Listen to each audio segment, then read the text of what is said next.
Peace everyone, Unmask here, and welcome back to another live critique session. Got lots of lovely photos, pictures here to go through, and so I'm just going to jump right into it. So hello everyone, be sure to give the live stream a thumbs up for me, and also real quick before I start on the actual critiques, if you want to have one of your pieces of work critiqued for me in between the monthly live streams, then I invite you to head over to Swirl. You can submit your critique. You just put your name, email, add a picture of the artwork you'd like me to critique. You can give me some input on where you'd like me to focus the critique, and then you can select the amount that you'd like to pay for the critique, and then I'll get a notification and I'll make you your own personal video that I'll send over to you critiquing your artwork. So be sure to check that out. I have a link for that in the description if you want to participate. Anyways, let's get into the first work here. So I have a couple pieces of work here from Dodek. He is a club member. Also, if you're not a member of the Unmask Art Club, I also have a link for that in the description. Anyways, so he has a cat here that he used colored pencils to do the eyes. And it's very, very good. It has a lot of texture, which is one of the things you definitely want in portrait of an animal that's really close up like that. You want to have a lot of that texture. If I'm not mistaken, it almost looks as though he used the sort of engraving technique where he scratches the paper and the color won't show up there. That's what it kind of looks like to me. And there's a few things that work really well. Great contrast, first off. And I like the depth of field here. You can see the sort of blurrier section underneath the chin of the cat. That's really good. I think you could have improved that effect just a little bit more coming up through here. So maybe if we just make a copy of this layer, I'm just going to blur it a little bit more. If we were to blur that top section too,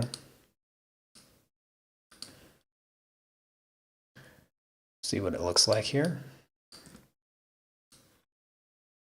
If this top section was blurred a little bit as well, and you didn't have any of that texture showing, you can see how it kind of squeezes your attention right into the eyes. So here's the before, here's the after. Very, very small change, but you can see how that forces the focus into the eyes of the cat. The other thing that you can do, and this is more about the form, a little bit more of the form of the animal here, because right now it's a little bit two-dimensional. It looks a little bit two-dimensional, and the way that you can do that is you can help contour the nose here a little bit. So this dark transition here, if you were to darken it just a little bit more and fade in that color here, and I'll do this in a few spots, kind of around the eyes where the shadow, where it'd be a little bit darker here. I'm just going to ever so slightly darken those areas. You can start to see how the nose starts to appear a bit more three-dimensional. I think the nose is a bit too light also. You can darken this nose a bit down here. You could even grab some white. If you were to highlight the nose just a bit, you can see now the nose looks a little bit wetter. So here is before, here is after, and you can see how it just makes the cat look a little bit more three-dimensional. So that's one way you can improve it. And the same goes for the eyes. So you have some really pretty eyes here, but the downside is that you didn't quite add a variety of values in the eyes. So if you darken the top section of the eye where the eyebrow bone would be casting a shadow, we just darken that a little bit, you can already start to see how that shadow up there, darkening those colors, creates more of a three-dimensional eye. And that's also going to help your highlights if you decide to add them. You add a little highlight here across the pupil a little bit. Get those highlights. Now the eyes themselves look a little bit more three-dimensional. So here's before, here's after, just adding a bit of dimension to the cat. Otherwise, it's a really good drawing. I think you did fantastic. There's just some minor things that I think you could have done just to bring it to life a little bit more. Real quick, before I move on to the next one, let me quickly say hello to everyone in chat. Hello, Diane Gihan, good to see you. Georgina, always a pleasure. Hello, Ela, Cindy, Dodek, Dietry, hello, good to see you. T. Luck, I'll just say Harry. Hey there, Chrissy, good to see you as well. Mache, Joanne, Arnie, Barb, Jerry. Oh, you're absolutely welcome, Darek. Fantastic drawing, by the way. Also, just to bring up the Swirl website one more time for the critiques, if you want to submit a critique. Dietry there in chat, he is one of the co-founders of the website. So if you have any questions about the website, feel free to ask your questions. I believe we'll have both of the founders of the website in chat if Malin shows up. But yeah, feel free to ask your questions if you're curious. All right, let's move on to the next one here. And this next is also from Dodek, and a graphite portrait of a set of twins. Very, very good portraits here. Fantastic portraits. They almost just straight up look like photographs. But better than photographs because you can see the graphite, you can see the grain, and it's really, really wonderful. And I think one of the, well, I'm going to sort of do both of the portraits simultaneously.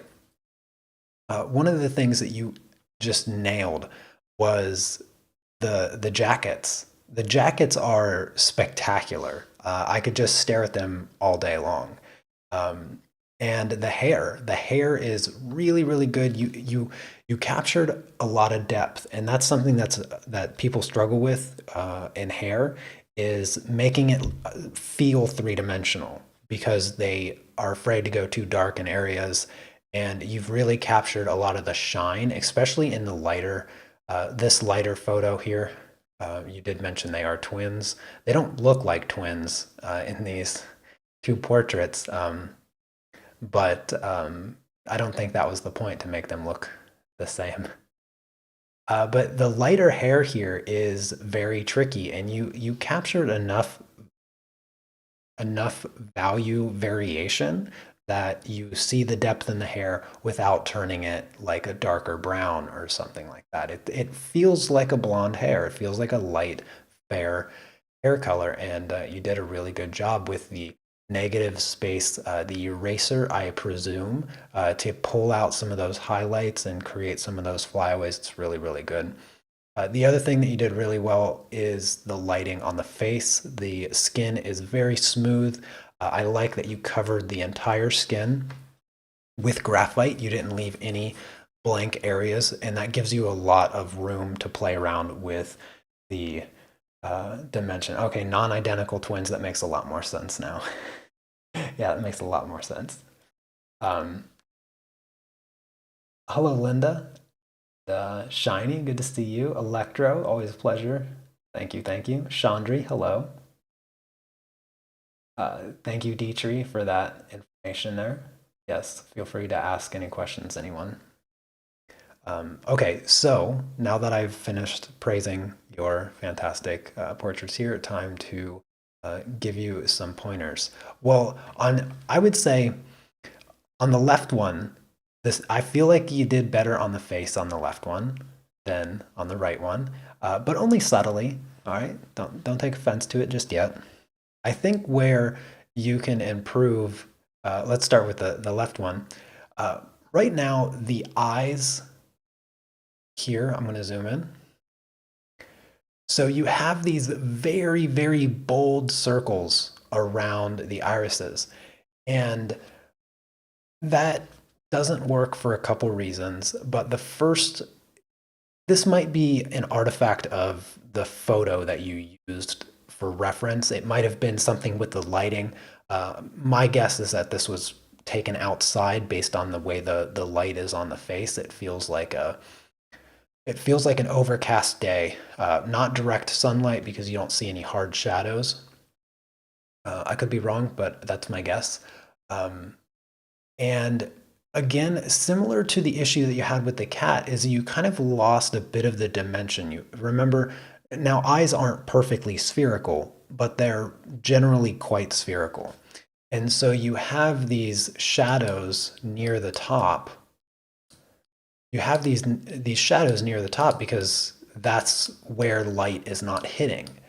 And just by, if you look here at the sclera, it sort of feels like the same value from top to bottom. And that's just not the way spheres are lit. Even if the reference photo has the eyes kind of unnaturally bright like that, take your artistic license to modify it to make it look better. Same thing with the irises. The irises tend to be very dark on the top half. So if we make the irises a bit darker on the top half and sort of fade away that bold black outline so that it doesn't appear so obvious, and you can go really dark here. You can go really dark here. Don't even be afraid to lose that edge of the top part of the iris, or the pupil, I mean. And then, of course, you can pull out your highlights. Let's just put a little highlight here. And I won't make it too bright because we want it to look like a natural graphite drawing here. So just a bit of a change, tiny bit of the change, and you can see how much more sort of intense the eyes are in terms of just feeling more real. They eyes kind of have that moisture, wetness to it, and now they just feel a bit more like eyes. So see, here's the before, here's the after. Now I didn't correct that bold black outline because I don't want to, I feel like that might be difficult to do if you were to make adjustments. But you can see that by darkening the upper part of the iris just a little bit, we didn't do a lot, that bold outline doesn't appear to be a bit much. And the eyes just look a little bit more realistic. Now, the funny thing is, I feel like you did better on the eyes on this portrait. Still the same thing with the scleras. They do appear to be just a little bit too wet. I mean, too wet. A little bit too undervalued in terms of the variety. If there was just like a little bit at the top, just a little bit, not a lot, just so that they don't appear pure white. And then same thing with the irises, just a bit darker at the top, kind of covering that. This will also help those highlights stand out. So I'll go around the highlight there just a tad, just a very minor change.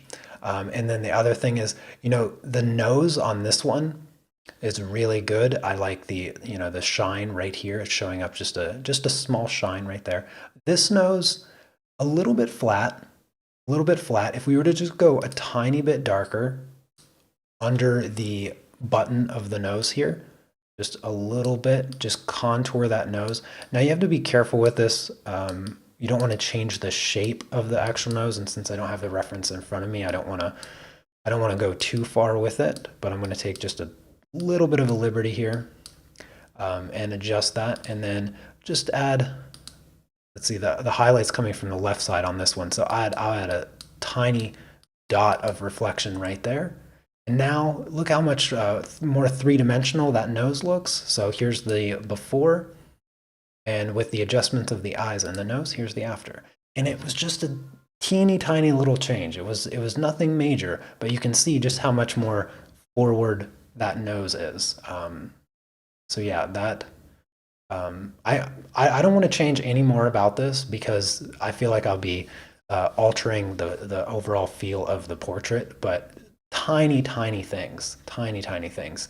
Um, Also, real quick, the bottom lip here looks a little bit too textured. Maybe her lips are chapped. I don't know, but it's just a tiny bit too textured. I would soften the lips a little bit, and also the edge. It almost looks too drawn on. So you can soften that transition a little bit. Um, but yeah, fantastic portraits. You send me fantastic work. You make it hard for me to critique them. I have to find the smallest of changes. Um, Alrighty, let me see here. Did I miss anybody chat? Hello, Brenda, Barbara, Patrice. Hello, hello. All right, moving on. Up next is Ella. And she sent me this wonderful pastel portrait. She sent two of the pictures because she had some difficulty uh, taking a photo of them and kind of getting the most realistic pictures. So I looked at both of the pictures and listened to your input, Ella, about where the colors were more correct. And I took what I thought was the better one and I just color corrected it a little bit to help get it to where I think you wanted it to be. So this is what I'm working with here. I hope this represents fairly closely to what the picture looks like in person. I love this portrait, by the way. I'm not sure who this is. Maybe your father, maybe your grandfather, but it's a really expressive portrait, and I think you did a fantastic job on it. You captured the expression beautifully. Um, a few things where I think that you can improve is remember, I've done several critiques of portraits, and one of the things that I always stress is the importance of establishing that focal point, in particular in the eyes. 99% of the time, you want the viewer looking at the eyes. Very rarely do you want it the mouth or the nose or whatnot. And so, in the case of this portrait, you've actually done a good job of getting the focus on the eyes. This is where the detail lies the most. I like that you didn't put too much into the mustache because again, that's not the focal point. Your lines are much sharper in the eyes than they are, say, like on the ear or even the wrinkles on the forehead, which I think works well.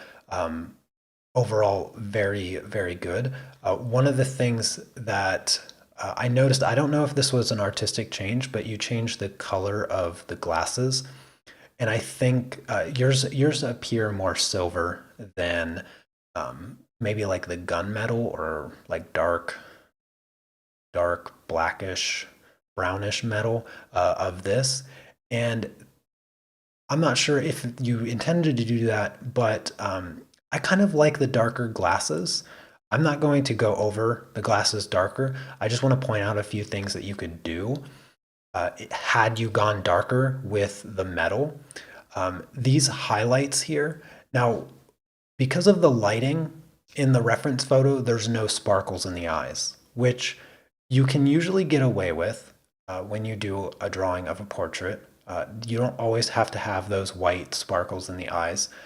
They do help create the illusion of the eye being wet, which is important.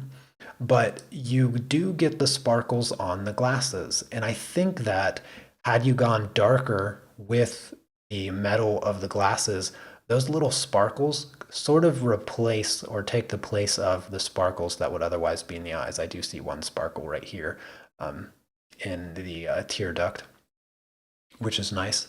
But oh, okay, it is your dad. Yeah, it's a fantastic portrait.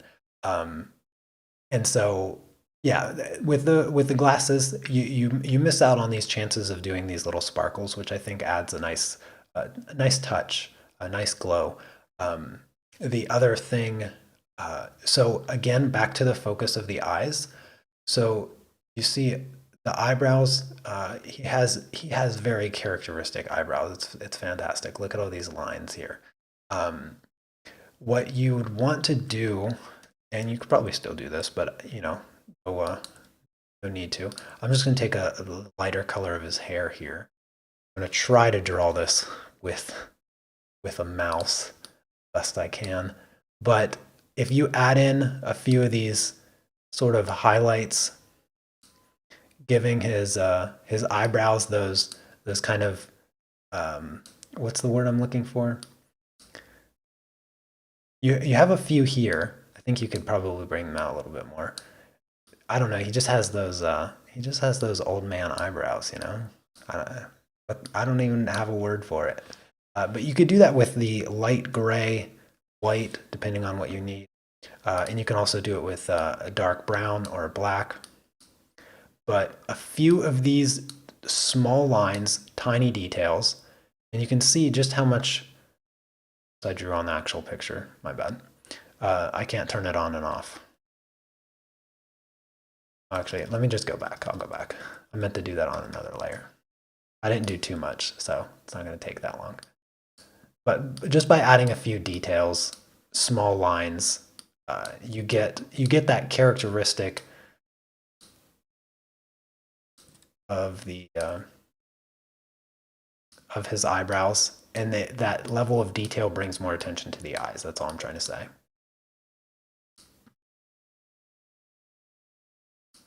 Just throw in a few of these little lines. You can see, okay, so here's without, here's with. So it just adds a tiny bit extra texture to this part of his face, drawing you even more into the eyes.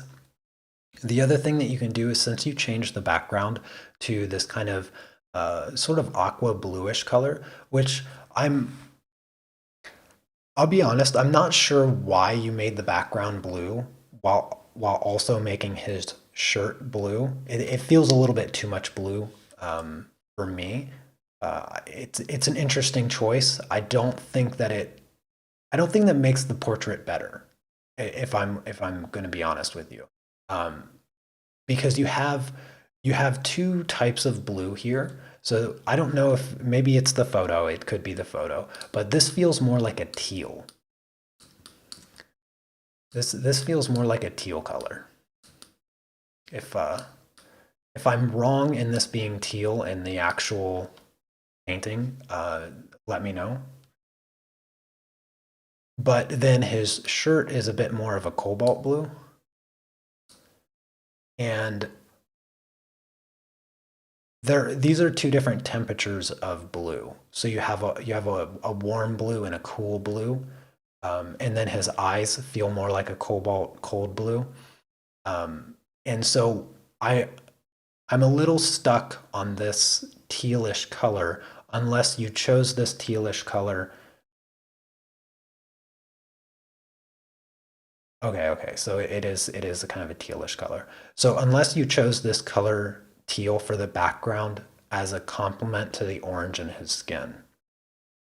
So that's one way that I could potentially justify the use of the teal. But remember, you did the horse drawing, right? Didn't you add a background to the horse drawing? I could be forgetting, but I think that you did.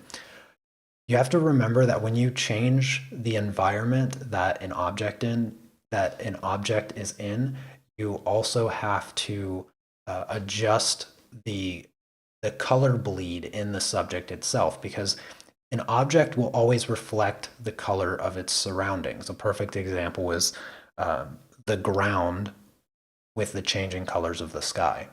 The ground always reflects what the sky is doing. If it's gloomy and gray and sad and rainy, then the ground looks grayish, and even if it's normally bright green grass, the bright green grass is even going to be gloomier because all the light is gray. So this teal needs to, if it's going to exist in the background, it must also exist in your subject. And and it just doesn't. So you could use a tealish color. Let me, didn't mean to do that. Let's add, I'm going to use some of this teal, very, very small amount of it. And I'm going to just add it to the shadows. I'm just going to give the shadows a bit of a tealish tone to them.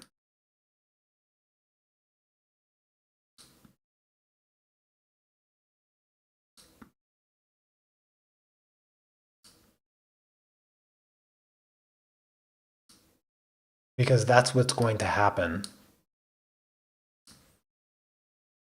That's what will happen when you change the environment, is that it will reflect into the skin. You can always, you can also consider it a highlight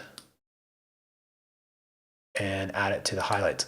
But you got to be careful with colors like this in skin, because colors like this in the skin desaturate the oranges, which makes the skin look alive. So you'd almost have to turn it into a rim light. It would have to be a rim light, essentially.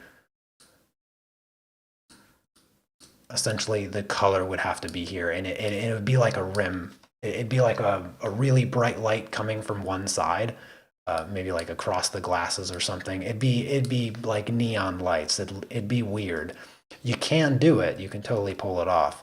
But that's, you gotta think about that when you change the color of the background.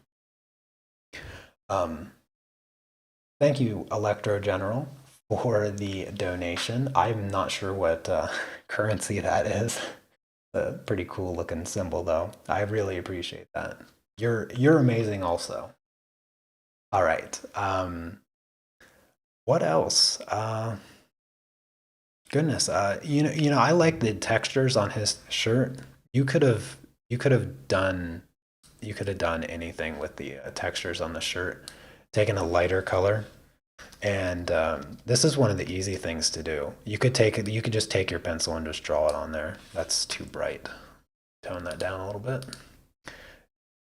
Just follow the contours of the shirt, draw lines. And this is just going to make the shirt stand out from the background a little bit more.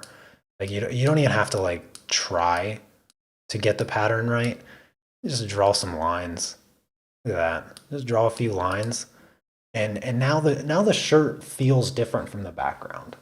It takes a little bit of time. You can do it in 5 minutes. Yeah.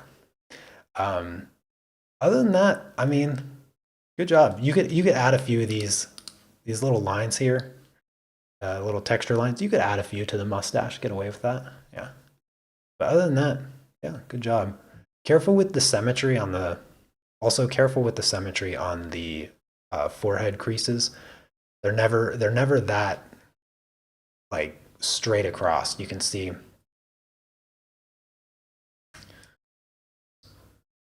here in the reference photo the curve. That's a big curve. That's a big curve. And if I do that over here, yours feels very straight. Creases like this can be scary. Creases like that can be scary, but when you put them in, you gotta make sure that you capture that sort of emotion. The straight across kind of, his eyebrows like come in a little bit, you know, see the crease in his nose here. So his eyebrows kind of come in a little bit, so it's kind of sinking in the middle. So you want to be careful with that. Make sure you get those wrinkles good. But wrinkles can be scary. All right, fantastic job, Ella. Thank you for the submission. All right, up next is Linda. Let me try to catch up with chat. I want to make sure I didn't miss anything.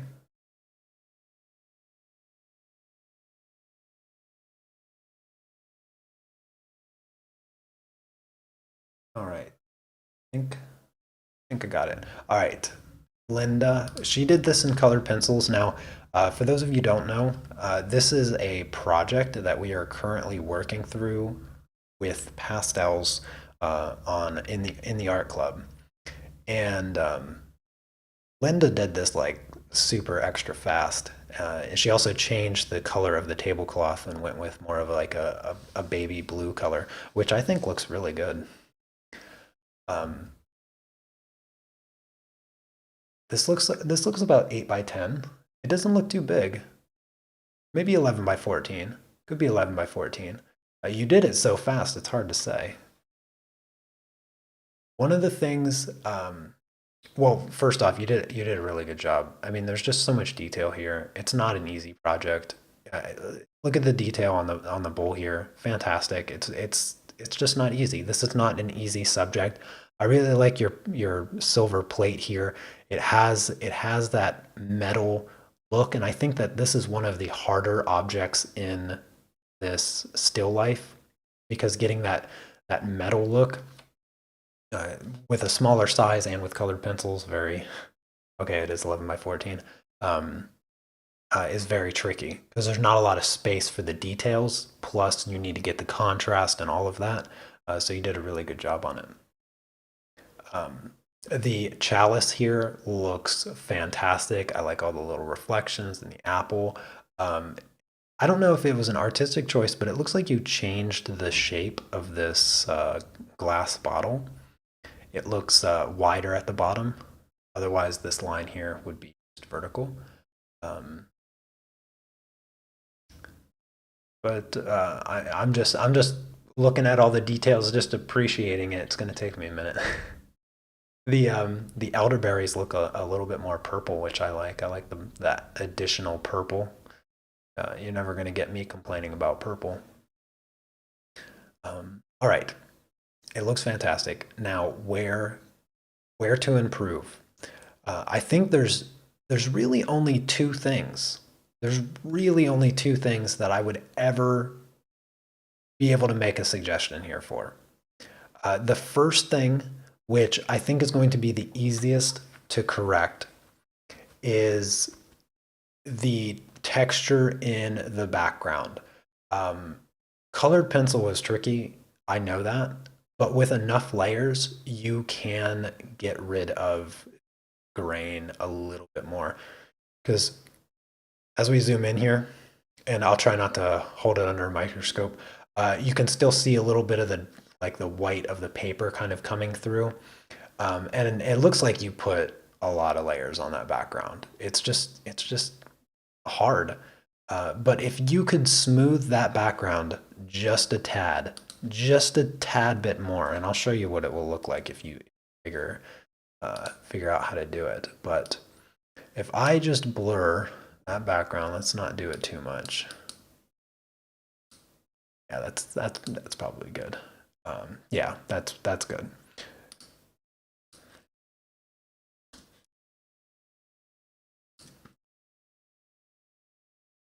So if you can get rid of some of that texture, the graininess in the background, just wait and see how it makes everything in the foreground just show up like you can reach out and grab it. And this is something that I talk about a lot, and it's much more difficult. It's so much easier to say this than it is to do it with colored pencils. It really is. Trust me, nobody understands that more than me. And maybe down here on the bottom a little bit, just blur that out a tad. Oh, thank you, Chrissy, for the super chat. You're wonderful. You guys are the best. I appreciate it. So it's a small thing. I mean, you see how just a little bit of the grain goes away. So here's the before, here's the after. It's tiny. It's so small. There, I forgot that section a little bit. There. It's a small change, but if you can manage to just fade that background, push it into the back a little bit further by just making it softer, all of these objects stand out more. See that change? Like I said, it's very small change. The other thing is heightening the contrast overall. Some of the shadows and some of the objects are they're a bit darker overall. For instance, your crystal bowl in your bottle, they actually have a bit more black in them. And if I go here, check out your threshold meter. So let me explain what this graph is here. So this graph represents where your values lie. And all the way over here to the left represents pure black. And all the way over here represents pure white. And where these spikes are is where a majority of your values exist in your image. And you can see that it's got a little bit of white over here, but that's part of the background too. So sort of ignore that a little bit. But a majority of it just lies here in the middle. And there's this big empty space over here where you've sort of left out the darkest colors. And if I slide this over, you see how everything's disappearing? Here are your darkest values in your image. So if I turn this off, your deepest values only exist on the table here. This is what this does. These are your darkest values. And the table is one of the least important parts of this image. You want the focus to be here. And the way you capture focus when there's so many objects is you let the contrast dictate where you want the viewer to look. And that's why you want the values darker here on your objects. Let me see if I can alter this. It's doing anything? Oh, that's hiding it. Yeah. So I'm going to just darken the values. Let's darken the values on the apples. Let's darken the bowl. Darken this apple. Darken the bottle. And this is easier said than done. Darken the shadows here, the cast shadows on the table. Let's darken this side of the bowl. Remember, this bowl is round, so the light is coming from the left side. I'm just darkening the shadows, nothing else. Just darkening the shadows. That's what this tool, this brush does. It just darkens the shadows. Let's go really dark on the bottle, really dark there. And I can't do the before and after too. Let's go here. So here's the before. I mean, here's the before, right? Without the value correction. And then here's the after, where all I did was darken the contrast in the objects on the table. So before, after. And you can see just how much depth the image has. You can also see the chalice going darker in the shadows makes your highlights stand out more. And so it's scary to go dark. I understand that, but this is what it would look like if you did it. You did go darker. Yes, it is indeed a very tricky subject. In fact, I chose this reference photo about a year and a half ago, and I was going to do it for just my own pleasure of pastels. And I asked the art club members, I was like, hey, do you guys want to do something really hard?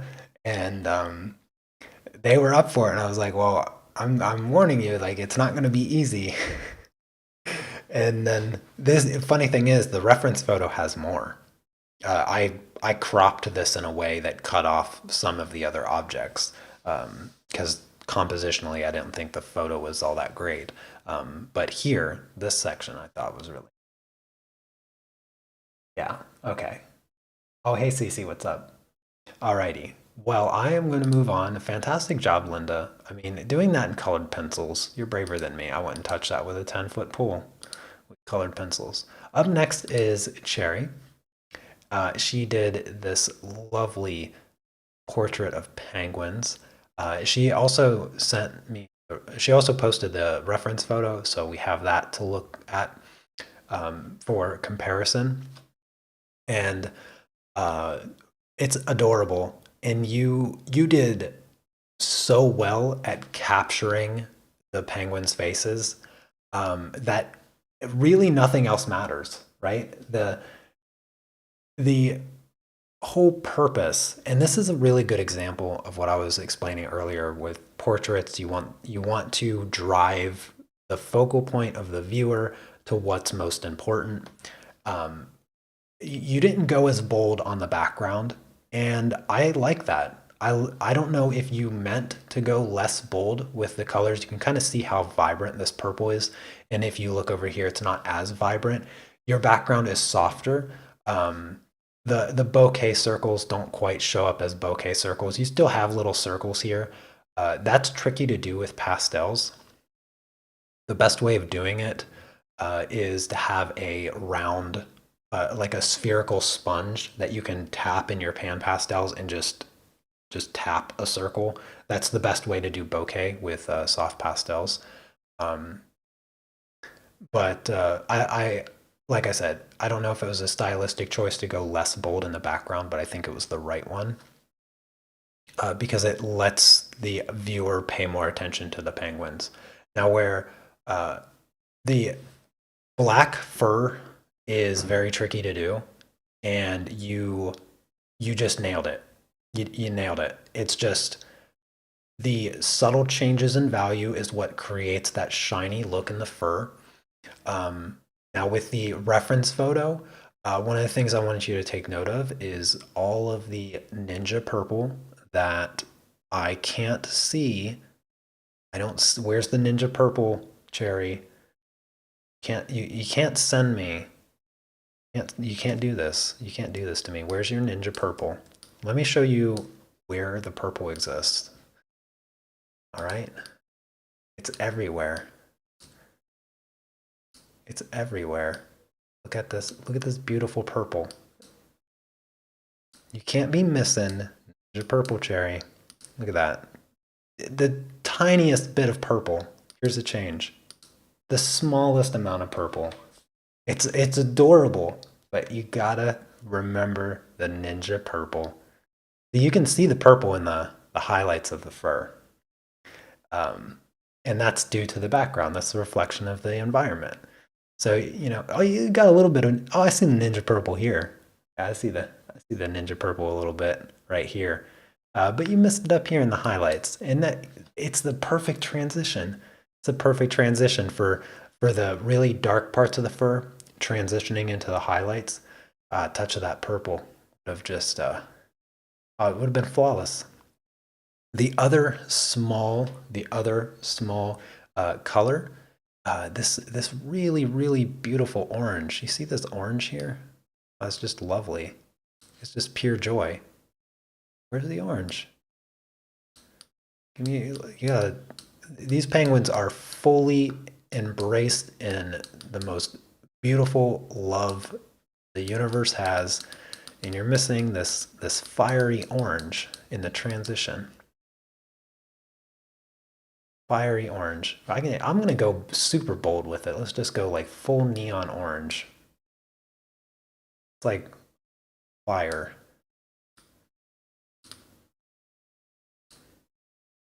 So here's the before, and then with a touch of fiery orange and ninja purple, boom. And yeah, it's just perfect. There's just nothing else you need to do. You did everything perfectly, but you just missed a little bit of the toning color, just a tad bit of the toning color. Yeah, nothing else to say about this. Beautiful pastel painting, Cherry. Beautiful. Alrighty, up next is Lisa, and this is a watercolor. Watercolor and colored pencil. Watercolor pencil and watercolor pencil and colored pencil. So, and I really like this. It feels like it's right out of like a book. It feels like it's a book illustration. I'm not sure if that's a style you were going for, but that's what it feels like. I love the bright colors, the environment, and everything. And because it's a more stylistic uh, type of artwork, the way I need to critique it is in the style that you are creating. So obviously, realism is not your approach here. It's more of it's just more of that stylistic look. And I think that your color palette is is almost perfect, almost perfect. A few things you want to do when you do like a stylistic kind of uh, image like this, you want to have color harmony. And what I mean by that is the establishment of your colors. So you have this really bright blue. Let's just pull out some of your colors so we can kind of break down your color palette here. So this bright blue is a color that stands out. This really bright green is a color that stands out. You have this pink, this almost neonish pink. You have this kind of orange color from the ground. You have this really vibrant lavender color. And I'd say that's about it. That's about it. There's not, I mean, you have some pale colors in here, but that's not really a change from this sort of family of colors that you've created. And one of the things that, like, all of these colors work really well together. They're all nice, warm colors, nice, bright blue. This pink color, you use the pink color in the bird. You kind of make the bird fit into the scene by reusing this kind of pinkish color for some of the feathers. The green looks like the same green from the back for the grass, which is brilliant. That's what you want. You also have all these purple flowers in the back, where I think that you could have improved your color palette and color harmony overall is you want to make sure that you don't ever use one color in one area. So for instance, the bright orange that you have in the ground here, if you were to add this somewhere into the background or at least fade it in there slightly, your ground back here is going to look more harmonious with the foreground. So maybe you could have done like a wash, like a light color of this this brown as it comes forward in the scene. And the same is true with the purple. The purple only exists in this like one small section. If you could try to create, maybe the flowers are a bit more purple, but you want to reuse these colors in your throughout your scene. Another way to use this purple is in the shadows. So you can use this in the shadows, the drop shadows of the flowers. And this is going to help your color harmony throughout the image because now the purple exists everywhere. You can use this on the bird too, like the shadows on the bird. Maybe not that saturated, but you can use a desaturated version of it to create a bit more of a undershadow. Makes the bird a bit more three-dimensional. Same thing, you can use the purple here. I'm not sure where the light source is. It looks like it's top down, but let's just say it's top down and slightly to the right. So this side could be shaded a bit. You can use the purple for that. So you can use the purple and mix it with colors to reuse it. The other thing that I think you could have done is get rid of the texture in the background. Over here, it's a bit washed out and there's a lot less texture showing, but here you can see like individual blades where you might have used a brush to make like grass texture. I don't think you need grass texture. I think you have so much detail up in the foreground that everything back here, although still relevant, isn't nearly as relevant as all the details up here. And you don't want to distract the viewer with this textured horizon line. It should just be like smooth, smooth little line. I just take that green, I'm just going to take that green and smooth it out. Just going to get rid of that texture. Now you just don't see it. And it's a small thing. It's a small thing, but now it just doesn't distract the eye.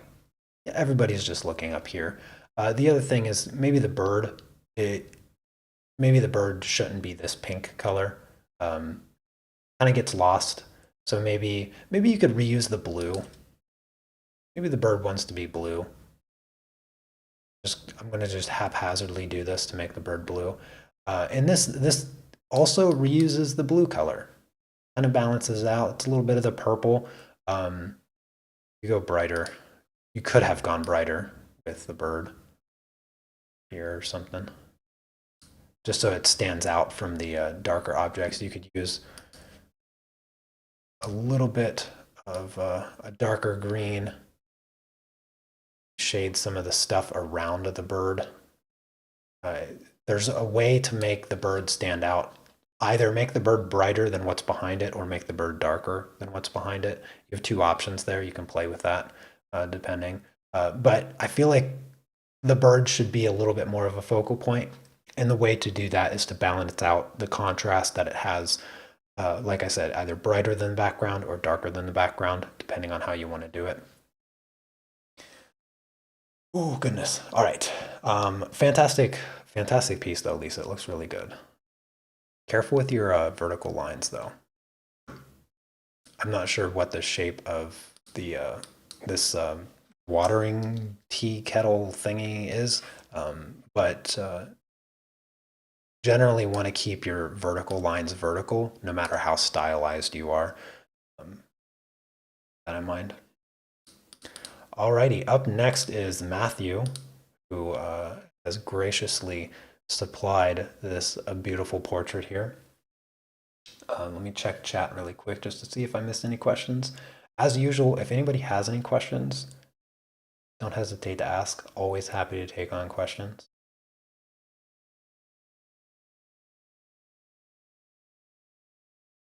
Yeah, that Lisa's picture there is very bright, very warm. It's really great.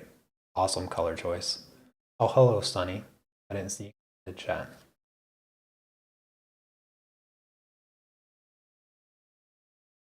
Righty. Okay, so up next, Matthew, always supplying the most magnificent work, and somehow expecting me to critique it. Now he drew this a couple years ago. I guess he just wanted it submitted because he mentioned that when he looks at it, something feels off, and he's not quite sure what it is. And he said he feels like it's something to do with the right side of the face, and I concur. It is the right side of the face that isn't quite there, and I think it has to do with this shadow across the cheek. First off, this is going to be hard to do. Get in here. I got to do a little bit of liquefying because the placement of this shadow is slightly off, and that's what makes the right side of the face feel smaller than the left side of the face, because his cheek goes out here, and it's outside the side of his eye. But on the right side of his face, the shadow has pushed his cheek inwards, so it's just a small drawing inaccuracy. And what needs to happen, and I'm going to do this very, very subtly, is this shadow actually needs to be pulled out just a touch. It's very, yeah. So that's all the further I'm going to move it. So here's the before, here's the after. You see how that widens his cheeks? Now his cheeks are symmetrical. So that's the issue that you had there. It was just a tiny anatomy issue. The other thing, the shirt, the texture, it looks like a leather vest of some kind. The texture is just awesome. I love it. I love it. The hair is great. The eyes are great. I think, yeah, you got a nice shadow here. This one, the sclera looks a little bit like it could use maybe a touch See, maybe I can just draw on this one. Maybe just a little bit more shadow on the top part. The lighting is very dynamic. It's a side-by-side lighting. That's what gives you that shadow down the middle of the face. Well, slightly off, but close enough. So it has two light sources, one on either side. So just a little bit of depth in the eyes. So you see that there's the eye change in a little bit. So just look at the eyes, ignore the cheek moving. So just a little bit more. The other thing is, I don't know. I don't think you followed me back in when you drew this. So you didn't. I forgive you for the lack of Ninja Purple in the shadows, but that's the other thing that's missing in your portrait here. The brush tool, okay. That's too much purple. Believe it or not, I can add too much purple. Let's go more red purple. So the purple in the shadows, because right now your shadows look a little lifeless, simply because they're just sort of a flat black. But and you can color tone this anything. But there's the shadows with a hint of purple. That Ninja Purple. See the magic? Just pure magic. And like I said, you can change that color. So let's take the purple out. And let me show you just how much freedom you have. Let's say that the other light is, be dramatic, red. Let's just make the other light red. So instead of making those transitionary colors purple, let's make them red. Whether you use Ninja Purple or Ninja Red, whatever you do, just make sure your shadows have color. Shadows are never black. Well, except when they are. But yeah, just tiny little change. The anatomy issue will fix the face problem, but I mean, other than that, it's like perfect.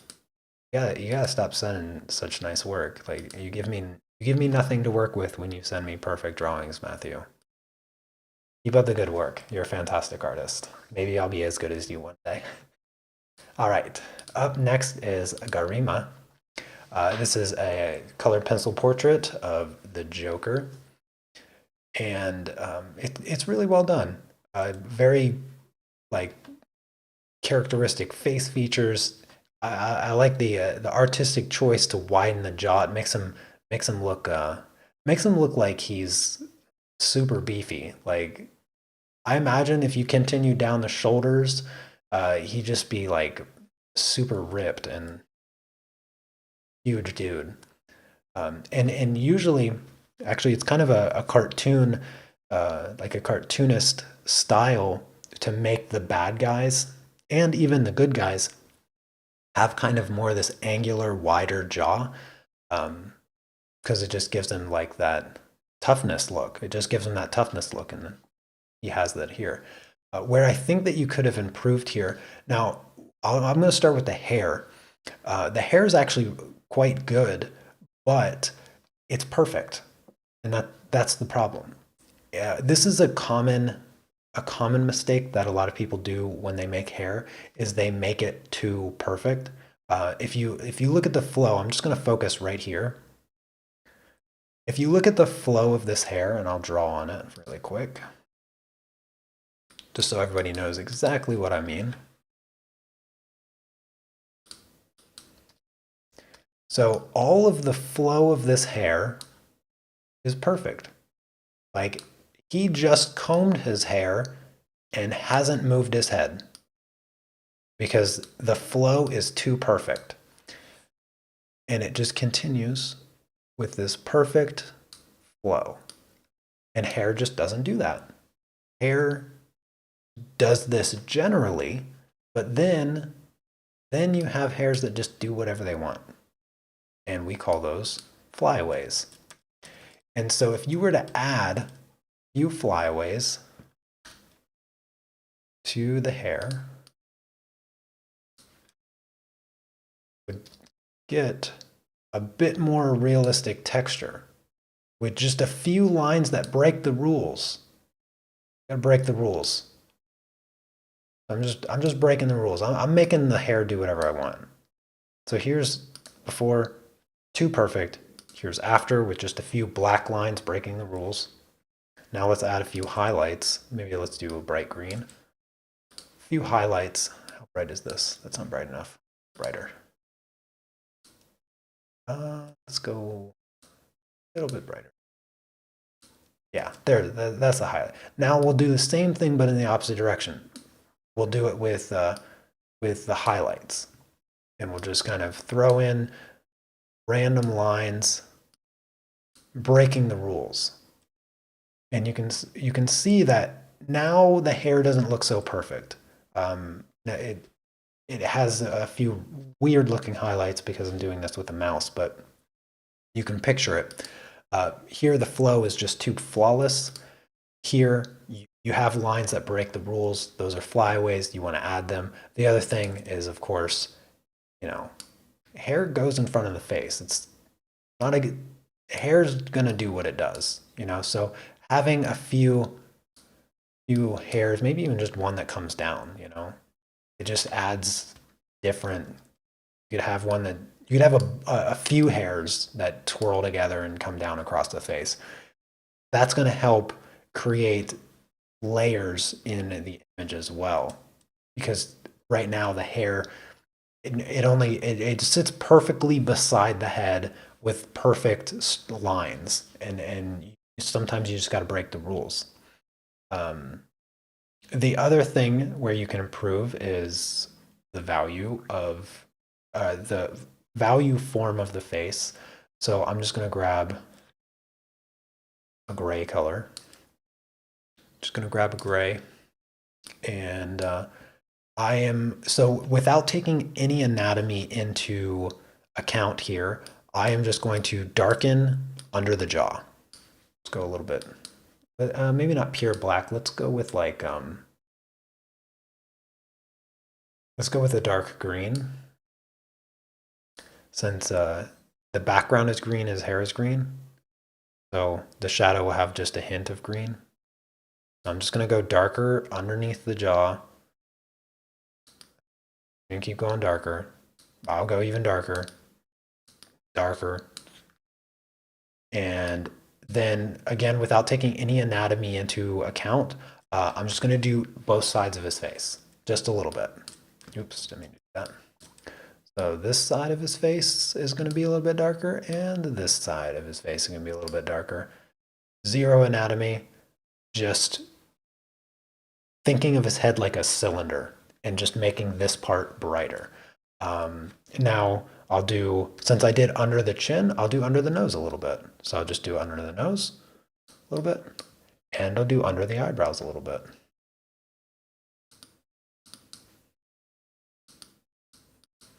And now the face has more depth. And if you take anatomy into account, the part here of the chin, we can go a little bit darker underneath the lip there. We can do maybe underneath the cheekbones angled in a bit more, so just a tiny angle there. We can do the bridge of the nose,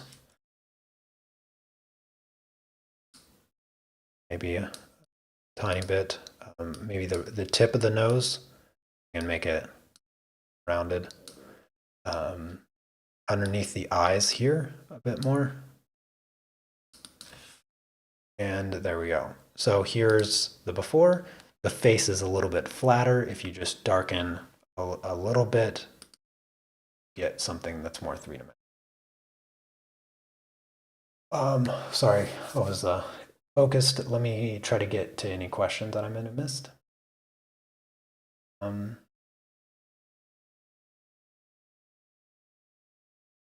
Yeah, Matthew does his portraits and under paintings with markers. Yeah, it's really good. Is it okay to put our projects on Facebook page and Instagram? Mention you, of course. Oh, absolutely, Georgina. Like all of the projects that I do tutorials on, you can do whatever you like with them. If you want to sell them, you can. Yeah, I don't own your artwork, even when you follow my tutorials. Totally fine with me. Share away.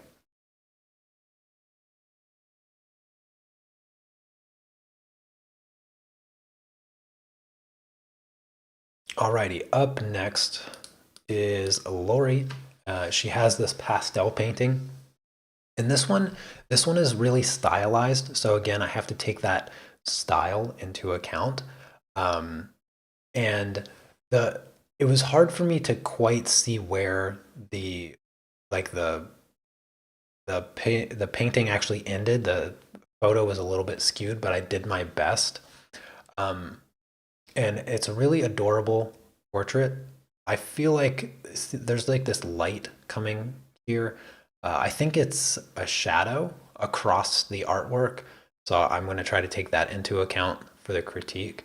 Um, for future submissions, this goes for everyone. Try to get a photo of the artwork where it's unobstructed by shadows from surrounding objects, because that can change the look of the artwork quite significantly, and that makes it harder.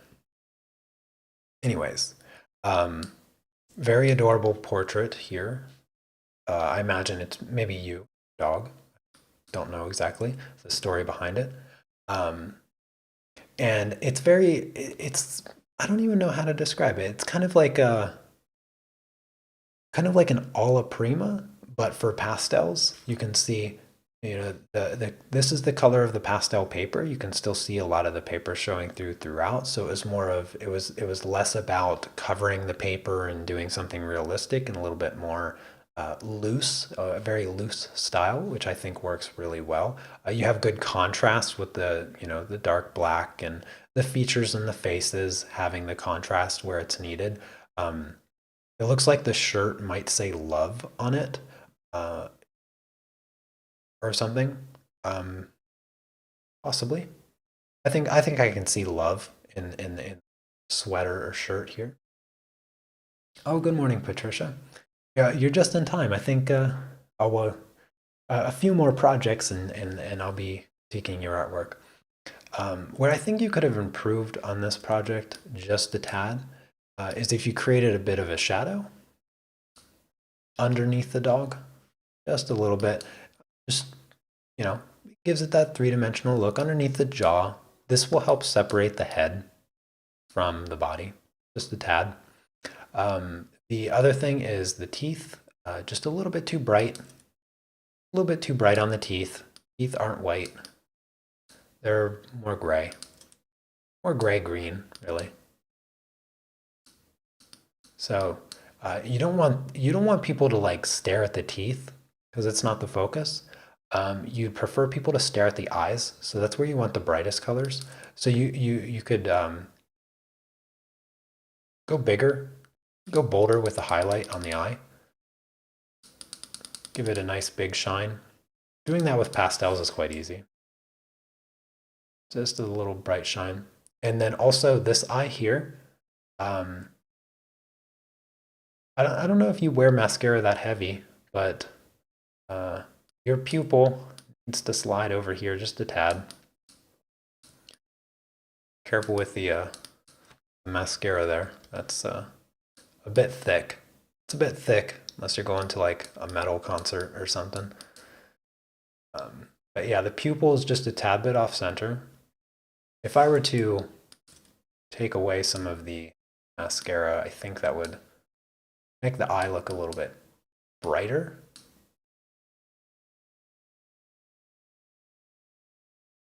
Grab this skin color. I'm trying to realize there. That, and I'm going to go over top of the mascara with brown, so it's not like pure black. Just lighten it up a tad. It's not so bold. No, it just makes the eye look a little bit friendlier, less gothic.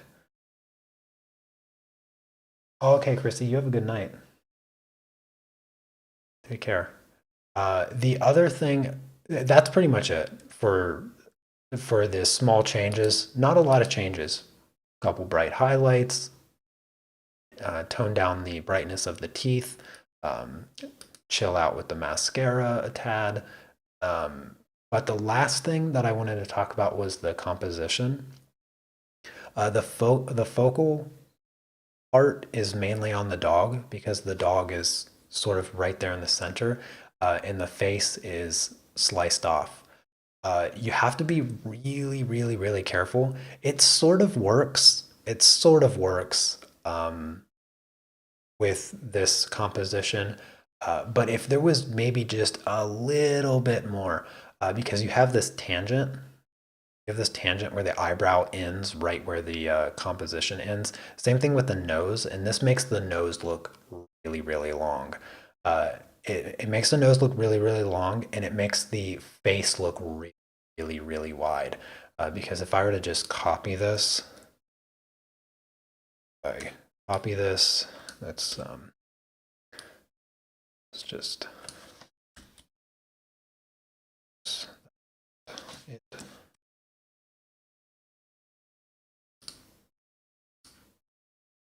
I were to copy this and try to imagine where the face is, like this is hard to do, but if I were to try to imagine where the other eye is,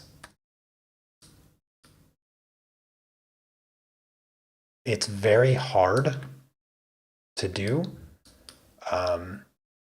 Given the angle, and what that does is it makes the face look extremely wide for this, for the way that it's cut off. You know what I mean? It's really hard to determine where that other eye is going to be because it is chopped off. And so that creates this weird, this sort of weird feeling for the viewer because they want to know what's going on with the other eye. So you have to be really careful about where you chop things and where you crop things. So yes.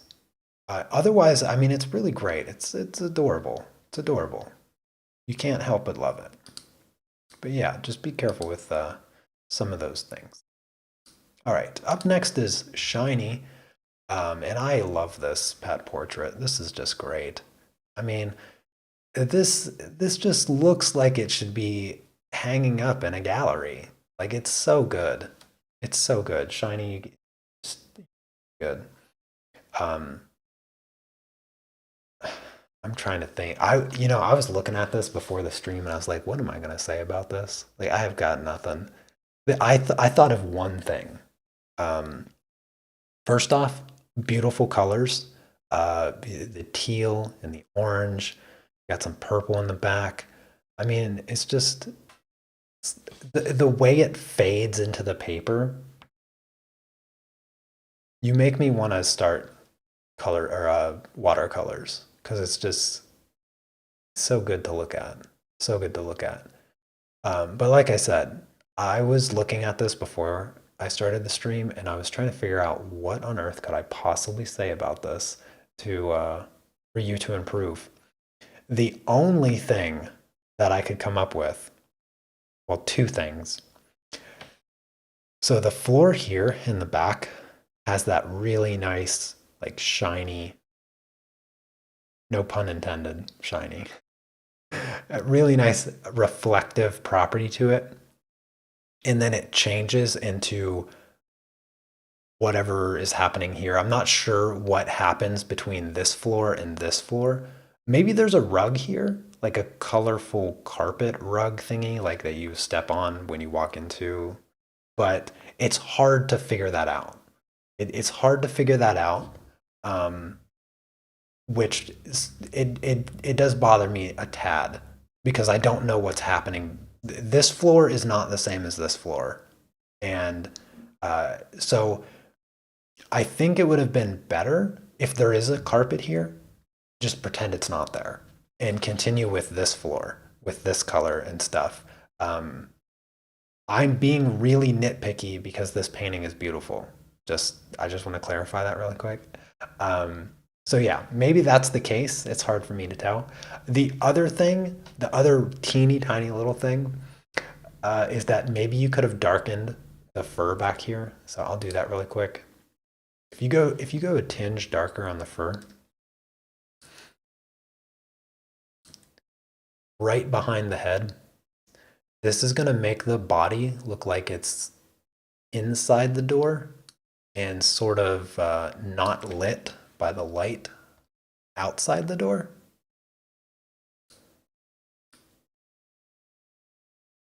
It just brings the head forward. Just brings the head forward a bit more.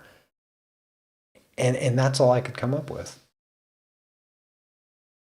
That's it. That's all I could come up with. Could I do a watercolor project? I cannot do a watercolor project. I have used watercolors 3 times, so I would not feel confident at all to do a tutorial on something I am such a novice at. And plus, I don't have any watercolors, so that also makes it hard. I'd have to buy stuff. I'd have to test it out, and then I have to figure out how to use it. And yeah. Maybe one day, Georgina. Maybe one day. But anyway, here is the before, the after. The only thing that I changed was slightly adjusting the value so that the body was darker than the head. That way, it just pushes the body back a little bit further. All right. Up next is Joanne, and she did my baby raccoon pastel course that is on my website. And at first, I thought I was just looking at my raccoon that I did for the course because you did amazing. In fact, I like your background better than I like mine. I think I like your paw better than I like mine. Everything's great. It's just you captured the depth of field where the foreground is blurry, the middle ground is in focus, the background is blurry. And that change in focal, those focal planes as they change throughout the image, you did a really, really good job at capturing that. Where I think that this could be improved, because you submitted this for a critique and I have to find something. There's a couple things with the transitions. So the transitions are a little bit harsh. And what I mean by that is that if you had the black fur sort of just creeping in a little bit more, just so that the transitions don't feel like the fur color just immediately stops and there's no overlap of the colors. So I'm not going to do this too much, but if the black sort of comes in, and you can see this shape here. Let me draw this shape really quick for you. You can see this shape. That is not the color I chose. Very, very triangular. Fur just doesn't work like that. So you have to remove those that sense of geometry in your fur and your hair and things like that, because natural stuff just doesn't have those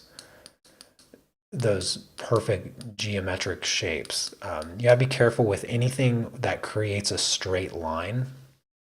And I would say right here, where the whiskers are, is the biggest like kind of mistake in those subtle transitions. Also, like right here around the snout, same thing, just small transitions, because these lines are like very, very straight. And there's just nothing like that in nature. So you got to be careful with the straight lines. Everything else looks really, really good. The other thing that popped out to me, I know that this grass was a nightmare. It's very tricky to do. And it came out good, but where I think you went wrong is around the blades here.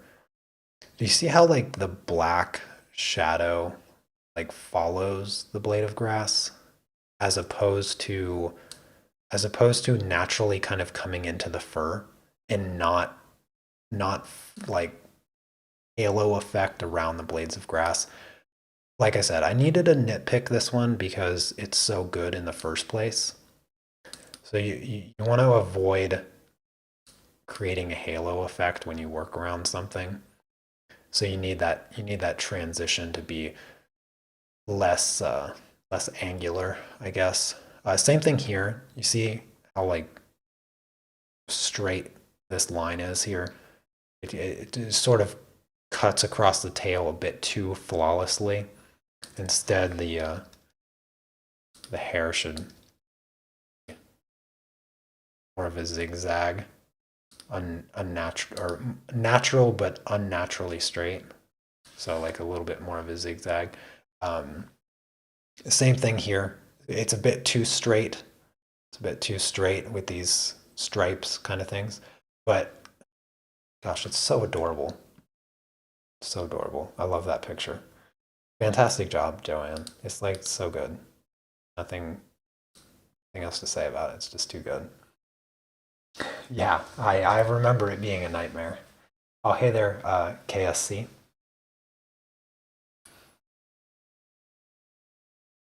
Um,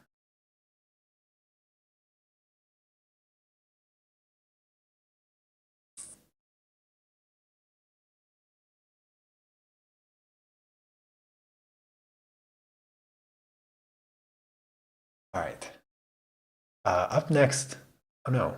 Oh, Patricia. I saw layer 15. I thought I forgot to name it. Patricia pastel painting. So this is also a project that we did in the art club. So if anybody would like to do this project, I have a link for my art club in the description, so you can join that and do just this project if you want. It's all up there: reference photo, line art, and the full tutorial. Um, wait, Patricia, you're still in chat, right? Um, Let me know, Patricia, if you used masking film the way that I did, or if you just did the background and then pencils. I'm not sure how you would have done it otherwise, but um, either way, you did a fantastic job um, in doing this very difficult pastel painting. This was certainly one of the more difficult pastel projects that we've done in the past year.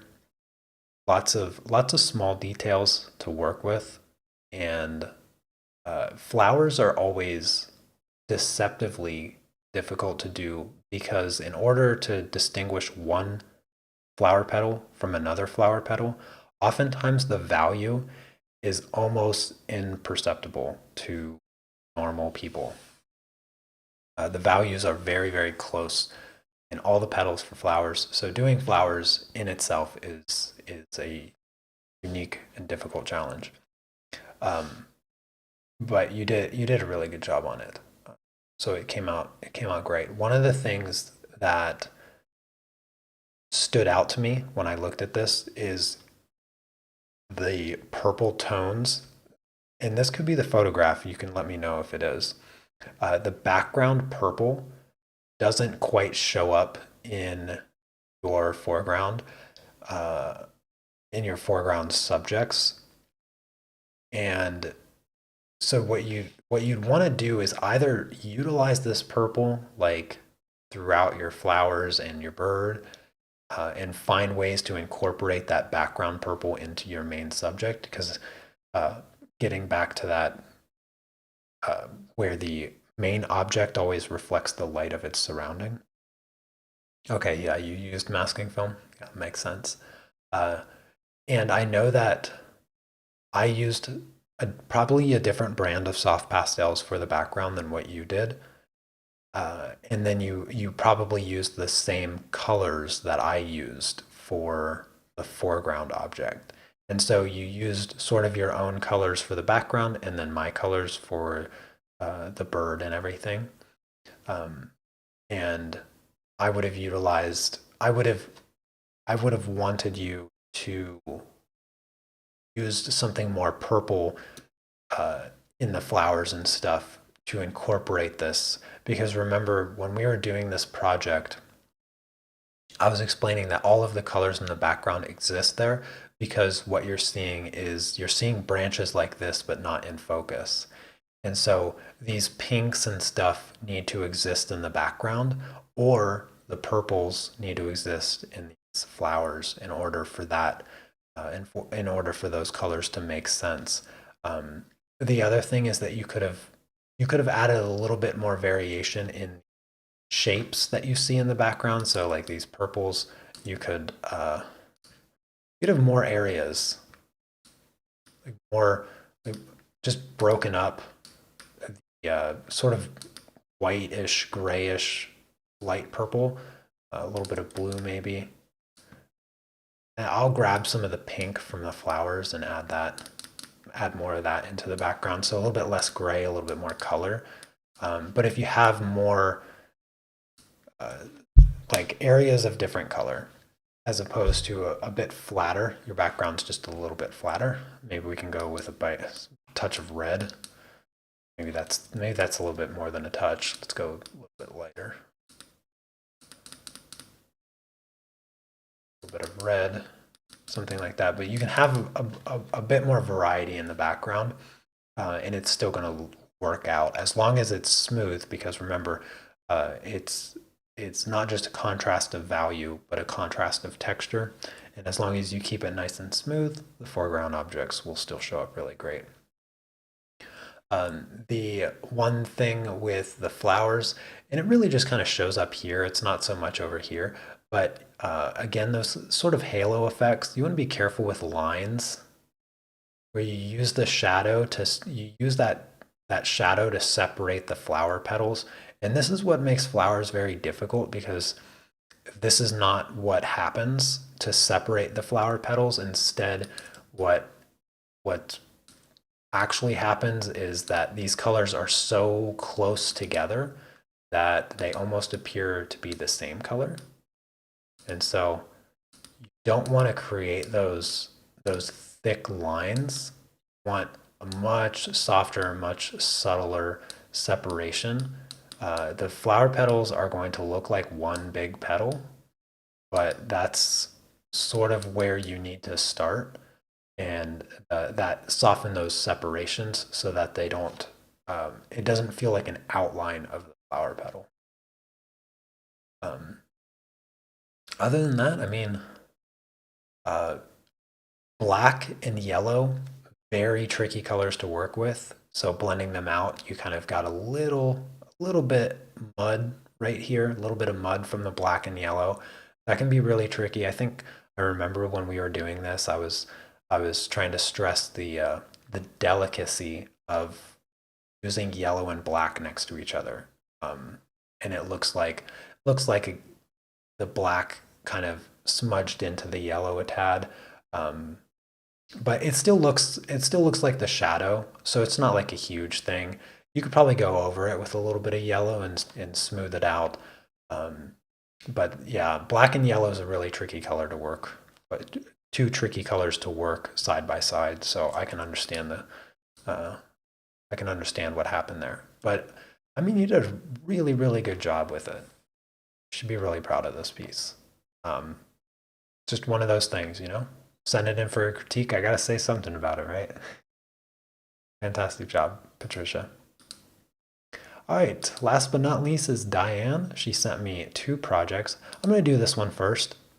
We just finished this one last week, or not last week. I can't keep track. A couple weeks ago, we finished this project in the art club. And what's cool about this project is we only used the 12-pack of Polychromos pencils. So very limited color palette. There was a lot of mixing that took place in this project. And you did fantastic, Diane. I mean, you got all the colors really, really well. Your jeans look amazing, by the way. Your jeans, I'm genuinely jealous of how good your jeans look. I don't think mine look anywhere near as good as yours. I really, really like the texture, the small details in threading or the stitching of the jeans, you captured them just so well.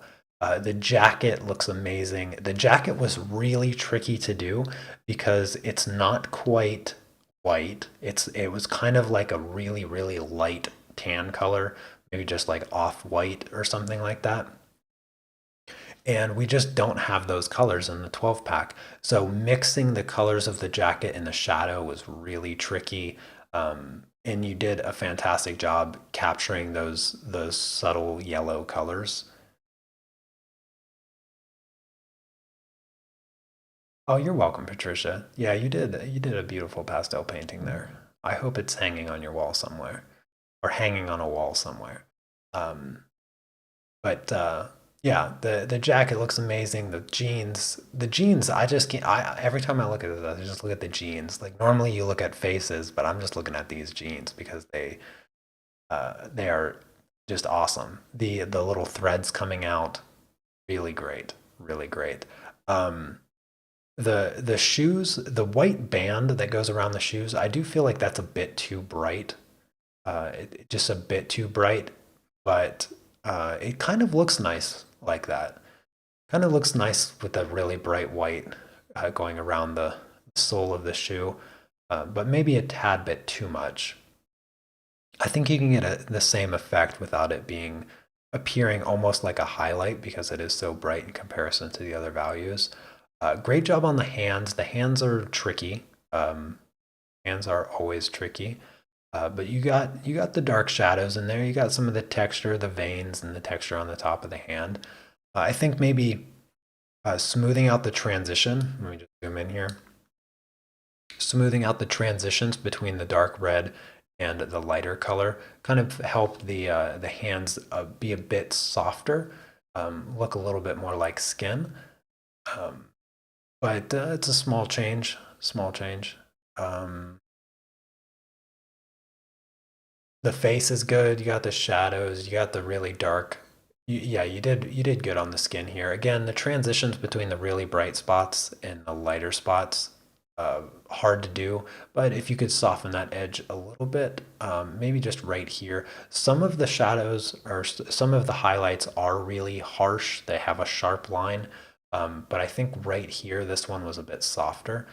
So you could maybe soften that up just a tad. But otherwise, perfect. I'm not even going to make any changes to it because it's really good.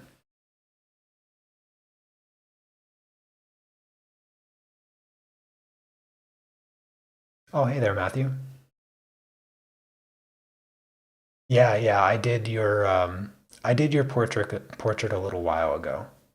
But yeah, I'm glad you're able to uh, crawl out of bed to say hello. I'm actually on the last project right now, which is another project from Diane. This adorable little hedgehog. Hedgehogs are just one of the cutest animals in the world. And I believe she did this as a gift for a friend, if I'm not mistaken. I think I'm remembering that correctly. Um, but she created this own composition or a composite of three different images with this bird sitting on this hedgehog. I don't know the meaning of the spoon fork. I know she was mentioning something. I just can't remember off the top of my head. But yeah, the bird and the hedgehog. I don't know the story here. I can't remember it exactly, but it's super adorable. Um, Hedgehogs are tricky because they're little spiky. It's like a mix between spikes and fur. It's really hard to do. Um, and it looks like you are on the the right strategic plan of focusing on the shapes. So I'm glad to see all of these clear shapes that you uh, filled in with the black. All of these clear shapes. I'll zoom in for anybody who doesn't know, but the best way to do and approach hair and hair-like texture is to pinpoint the largest shapes that you can. And I usually refer to these as squiggly diamonds because they usually have a diamond-like shape, and they're never straight diamonds. They're always like squiggled. And finding these shapes and filling them in is a really great way of tackling these complex subjects. So you did a great job on getting those. The one thing, like the spoon I'm not 100% sold on as far as the values go. There's just something, I feel like the highlight should be brighter. And this was colored pencil, but I feel like this highlight's too dark. I feel like if that highlight was just a little bit brighter, it would just be more metal feeling. Because the value contrast between this and this, this doesn't come off as like a chrome look, like the stainless steel, like the mirror type finish that spoons have. This looks more like a gray spoon, like it's gray instead of reflective metal, because the highlights just don't say, they just don't say like a reflective spoon. I don't know, there's something about the spoon just being gray. Just, it feels like a gray spoon. It could be a gray spoon. Maybe it's just a gray spoon. I don't know. You have to let me know, Diane. I'm trying to nitpick here because everything's great. Everything's great. It's just, it has this story that I don't know. I don't remember it.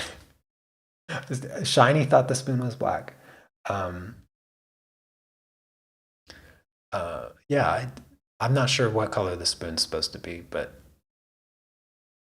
it doesn't look like a silver spoon. The one last thing that I want to touch on, important thing that I haven't been able to bring up in any of the other subjects, is perspective. Now I know that you composed this image with several images, and you had this spoon that has this shadow, this cast shadow of a fork. And then my guess is that you created the drop shadow for the hedgehog because the directionality of the drop shadow for the spoon fork doesn't match the drop shadow of the hedgehog. And there's this weird line here. There's this weird line.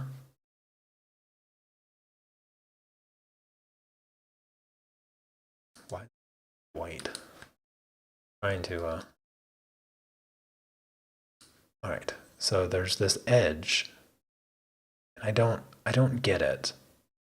I was looking at this before the stream and I was like, I wonder what that edge. I wonder what that edge.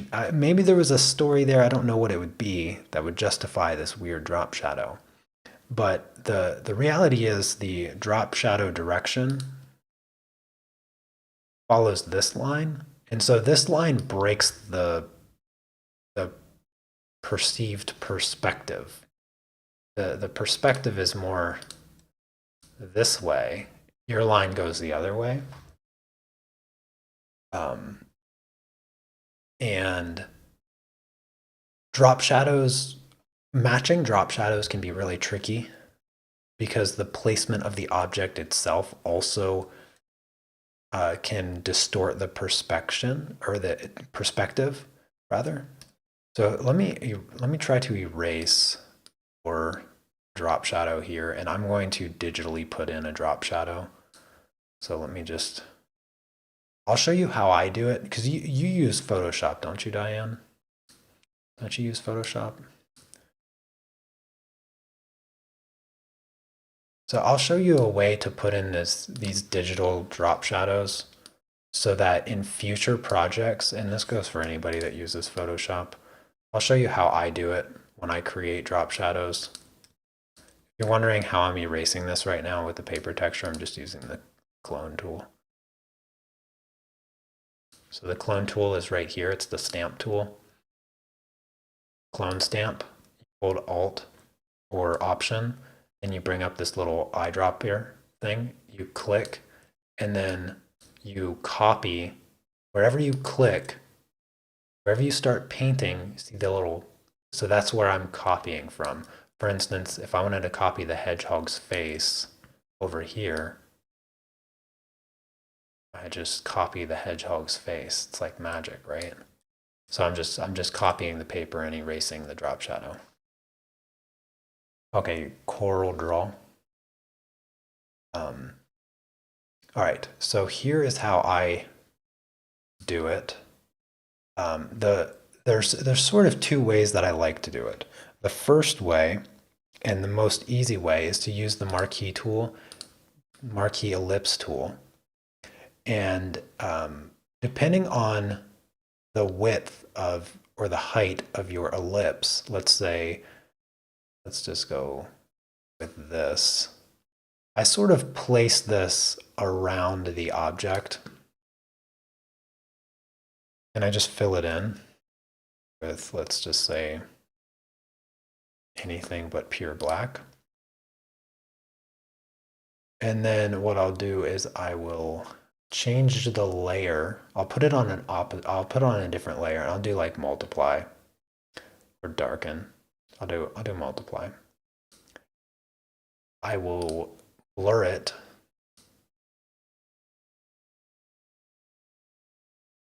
Not that blurred.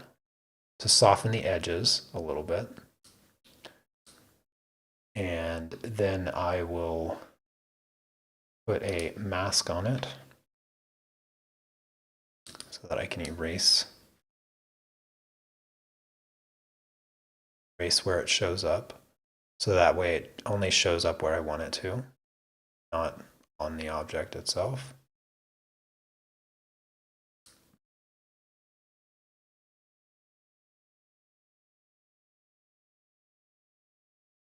So something like that. And then I'll change the color.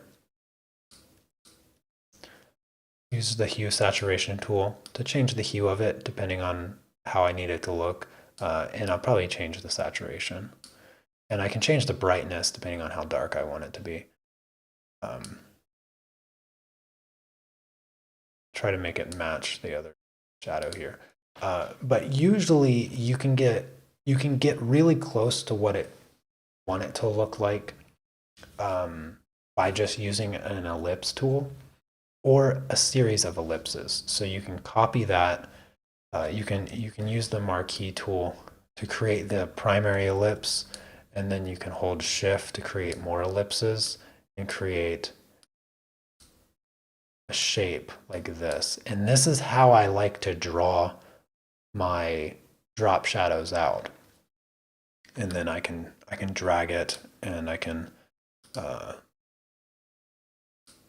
change the scale of it however I want. So this is how I generally like to start and experiment with my drop shadows, and that's sort of how I put them into the image to see if they look right. In this case, I feel like you know, it goes a bit too far over here. So maybe just cut that off a little bit. I also feel like maybe this bird is supposed to show up because considering how long that shadow is, it tells me that the light source is coming this way. So maybe the bird to show up, and that's something that might stick out a little bit further. This is another layer. Just push this a bit.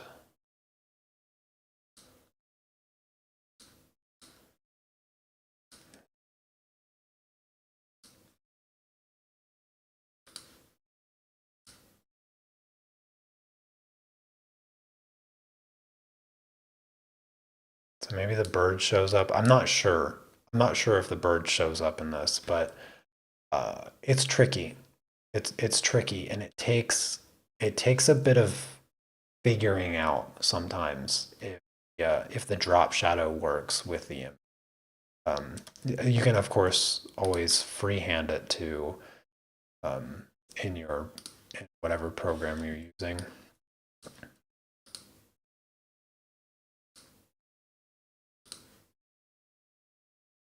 Always freehand it. But you want to, one thing you just want to make sure you do is you want to make sure you match the perspective of whatever object is also in the scene. That's the tricky part. The other thing is, again, the light source being established by this object. You want to make sure you have light uniformity in your work. So having, again, the light uniformity for the other objects. Let's go a little bit. It's dark. Sure. Not that dark. So by going darker on this side of the hedgehog and also this side of the bird, you start to create that uniform light source where the light source is coming from the back. And that's another, when you create your own images, you create your own reference photos, especially when it's a composite like this. This is where some Photoshop skills really help if you can't do it in real time.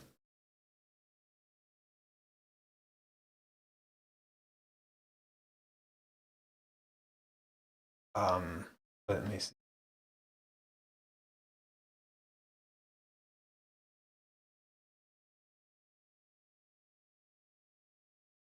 Oh, okay, Diane. Yeah, for sure. Play around with the program, and might be able to figure it out. But that's about it. I mean,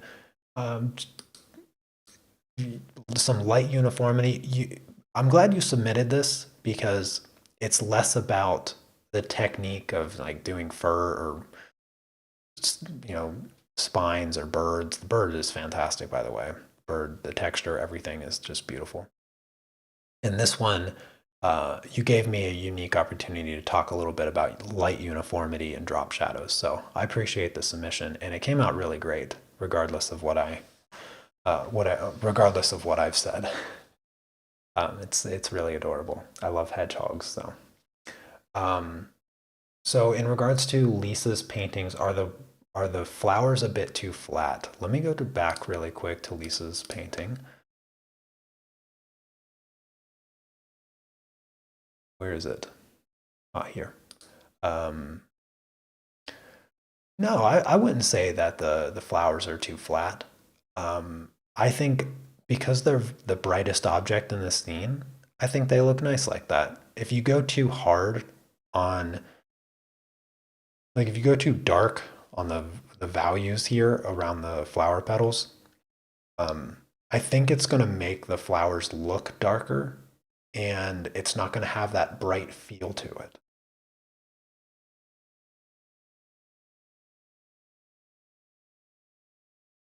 Oh, you're welcome, Diane. Okie dokie. Well, that is the final project. So thank you guys so much for coming by and hanging out. I greatly appreciate it, and I hope that you've enjoyed the critiques. I hope you learned something within all of the projects that I've discussed today. For anyone that hasn't yet joined my art club, I do have a link in the description for that. I do tutorials 4 times a week. There's tons of projects already available that you can, do and view through at your own leisure. And then I do the live streams every Monday through Thursday. And then also, if in between these live critique sessions, if you have a project that you'd like me to do a critique, then again, jump over to Swirl just, you don't have to sign up anything, just fill in your name, add your artwork, um, and then, you know, submit it. And I will send you a video very much like this live critique right now of your artwork that you want me to critique. And you set the price. So you set the price here. You can put $10 in, you can put $1,000 in, whatever you think my time is worth. Yeah, that's it. That's all I got for today. So I'll see you guys next time. Take care. Peace.